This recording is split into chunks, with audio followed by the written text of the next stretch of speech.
আজকের এই ভিডিওতে আমরা রায়মার্টিন প্রশ্নবিচিত্রা 2025 পঞ্চম শ্রেণীর বাংলা বিষয় যে তোমাদের প্রথম ইউনিট টেস্টের জন্য 10 নম্বর স্কুল রয়েছে 13 নম্বর পেজে এই প্রশ্নপত্রের সম্পূর্ণ উত্তর নিয়ে আজকের এই ভিডিওতে আমরা আলোচনা করব। তো চলো ভিডিও শুরু করা যাক।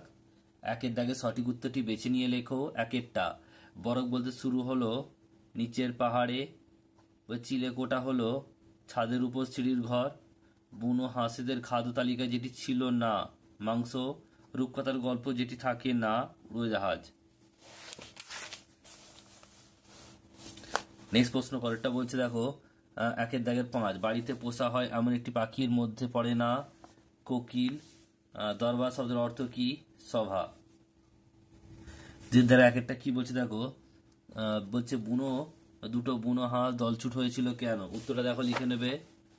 লাদাখের একটা বরফ ঢাকা নির্জন জায়গায় শীতের শুরুতে আকাশ দলে দলে বুনো হাঁস উড়ে যেত। সেই দল থেকে একদিন একটা হাঁস আহত হয়ে নিচে নেমে পড়ে, তার সঙ্গীও তার সঙ্গে নেমে আসে, ফলে দুজনে দলছুট হয়ে যায়।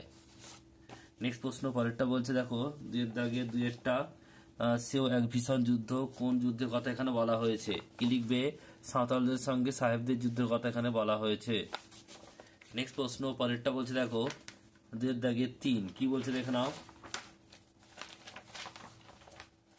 বলছে তখন ওই ছাদে যাওয়া ছিল আমার সাত সমুদ্রের পারে যাওয়ার আনন্দ। কোন সময় কথা বলা হয়েছে? কথকের মনে পড়ে। লিখবে তার পিতা মাতা যখন থাকতেন না তখন কথা বলা হয়েছে।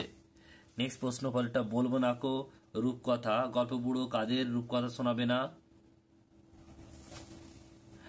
উত্তরটা লিখবে যারা ঘুম ভেঙে শীতের ভোরে আসবে না। 5 বলবে করুণ সুরে, কে কাকে করুণ সুরে কি বলবে?